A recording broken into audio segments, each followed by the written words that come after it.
In another life, I'm so sorry, Diana. I have spent way too many hours obsessing over games with lesbian characters and relationships, and honestly, most of these relationships are painfully disappointing, but some are absolute cinematic perfection. One of which is the story of Diana and Leona from League of Legends. If you don't play League of Legends, you may be thinking, who the hell are these handsome ladies? Well, they're the protagonists of the most tragic lesbian story I have ever heard. But what makes Diana and Leona so compelling isn't just the tragedy, it's how much they care, fight, and sacrifice for each other, even when the world is basically screaming at them to hate each other. Their love is messy, complicated, and heartbreakingly real. Diana is obsessed with the moon. She questions everything the sun-worshipping Solari has taught her because, the moon calls to her. And Leona? She's the sun's biggest fan, a loyal Solari golden child who takes her fate extremely seriously. So yeah, a tiny ideological crash. Despite this, these two fall in love secretly, through letters. And not even romantic letters at first, just awkward academic, hey can you help me with homework letters that slowly became gay panic notes. It's adorable. Let's dive deep into their story by breaking down In Rise With Me. It all starts with Diana getting in trouble for asking one very reasonable question. Why do we call night the darkness? Because yeah, it is not entirely dark. And the Solari basically react like she committed a federal crime. They straight up ban her from speaking in class, so she retreats into her journal, spiraling about the moon and wondering why no one's allowed to talk about anything that isn't the freaking sun. Girl is literally having a religious crisis and is absolutely obsessed with the moon. No wonder she has a big ass tattoo of it on her forehead. Diana also writes in her journal about Leona defending her in class and Leona refusing to call the darkness evil, just somber, which Diana says she really appreciates. And she also draws the cutest doodles in her diary entries. So someone's getting a little bit of a lesbian crush. Then Leona sends the first letter. They bless Diana.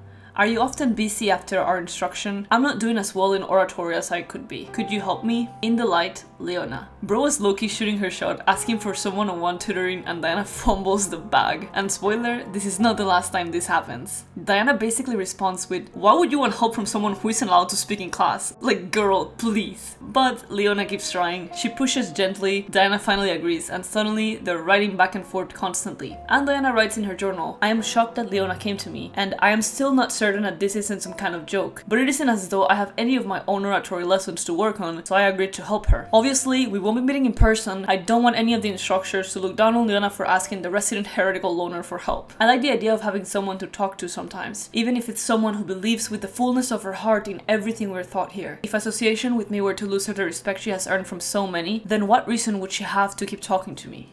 Like, girl, she wants you. Anyways, we slowly see Diana starting to appreciate and like Leona more. I really like how considerate Diana is here, worrying about how Leona being seen with her in person can damage Leona's reputation, and she also draws more cute doodles of Leona too. Then we see Leona's journal. How could I ask someone to attend the festival with me? There's a festival coming up for the Solari people, and she's having a full-on gay meltdown trying to figure out how to ask Diana to the festival. Flowers, a walk, a note, training together, praying together? No, she'd never say yes. Dance with her? Is that too much? As you can see in this diary entry of hers, she's going absolutely insane. So clearly Leona is having a full-on gay panic attack over how to ask Diana out. We can see how much she cares about Diana, how considerate she is of her, and how much she is overthinking. Diana also writes to Leona correcting her school assignment. Leona replies talking about her paper, and then Leona ends the letter with the gayest line ever, disguised as helpful advice. She said, also, I noticed that you haven't been practicing with your shield very often in the skirmishes. It's taken me some time, especially since they're so large and unwieldy, but I'm starting to better understand how to use it in battle. Would you like to practice together, if you have time? And it flew over Diana's head that this was Leona trying to ask her out. Diana wrote back after yapping about Leona's essay, and thank you so much for the offer, but I don't think I'll ever be able to successfully wield a shield. It's too distracting and weighs me down, too much to focus on my attack, and besides, as long as I'm on your team, I know at least one person's defending me. That's cute, but babe, she was asking you out. Then Diana gets punished again for questioning scripture and has to stand in full sunlight for 3 days, no shade, no water. After this, she's like, the sun is kinda mean. Like, no kidding. She fully spirals in her journal and also draws Leona again because she's in her feelings. But then she says, besides, the only person I'd want to go with would never want to be seen with me. In here, she's talking about the festival and about how Leona would not want to be seen with her at the festival since Diana isn't really the most popular person out there, especially because she's contradicting the Solari beliefs. Meanwhile, Leona is literally rejecting a line of suitors because she only wants Diana. Like, everyone wants her, but she just wants Diana. How cute is that? And then they get into their first fight because Diana misreads the whole situation again. Leona asked her out again, and Diana said that she was not going to go to the Nightless Eve festival, which is the festival that's happening. And Diana writes, apparently all of this time we've spent writing notes to one another has given Leona the idea that I am available to be preached at, converted to a full believer, made to see the light. She asked for my help because she thought she could help me. So I got angry, I yelled. I'm not proud of it, but I couldn't help it. I'm just glad I didn't cry. I should have known that this was all it was. All it ever was. Like, what are we talking about, bro? How did she ever gather this conclusion is above me. Like, I have no idea what Diana was even thinking. Leona is heartbroken and upset, extremely valid, and she writes a list of reasons why she should never have asked Diana to go to the festival with her. She's very sad. We finally see Diana get some sense into her head, and she writes into her journal, I am beside myself with rage. She wasn't trying to preach me, she was trying to ask me out to go with her to the festival. Ah! Diana, you are such a fool. Yes, you are. I don't know where the thought process of Diana was, that whatever Leona was saying was rejecting her and preaching her religion when it was nothing even close to that. Later we see Diana first start praying to the moon, and she says after the prayer, that's when I heard Leona calling for me. They sit together in the moonlight, and Leona writes about it. My heart was beating hard in my throat as she leaned her head against my shoulder, but she didn't seem to notice. She looked up, then at the sky, and smiled. I don't think I'd ever felt so happy before. And then Diana also writes about it. We relaxed together under the light of the night for hours. I lost track of time.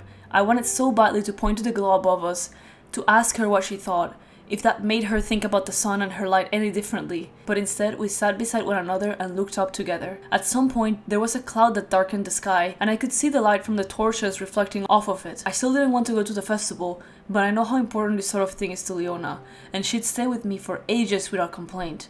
So I asked her if she wanted to dance with me, down at the festival. I expected her to say no, but a smile broke across her face, bigger than I'd ever seen her smile before. I want to draw it, but I don't know if I can capture its brilliance. She grabbed my hand and said, and I will never forget this as long as I breathe. She said, not yet, and Leona kissed me, and I kissed Leona. And the heartbreaking thing is, they don't actually end up together, not in the fairy tale way you'd want. Diana and Leona were lovers, that part is real, it's canon. But once they become aspects, which are basically powerful celestial beings that choose a human host to embody them, the world forces them onto opposite sides. They go from writing secret letters under the moon to literally clashing as the sun and the moon. It's messy, it's tragic, and it's the kind of love where you can feel everything they could have been, but the universe just doesn't let it happen. Thank you so much for watching. Please like if you enjoyed this video and subscribe if you want to see more videos like this one. Also, if you want to read Diana and Leona's letters, it's on the League of Legends website, and I will link it down below.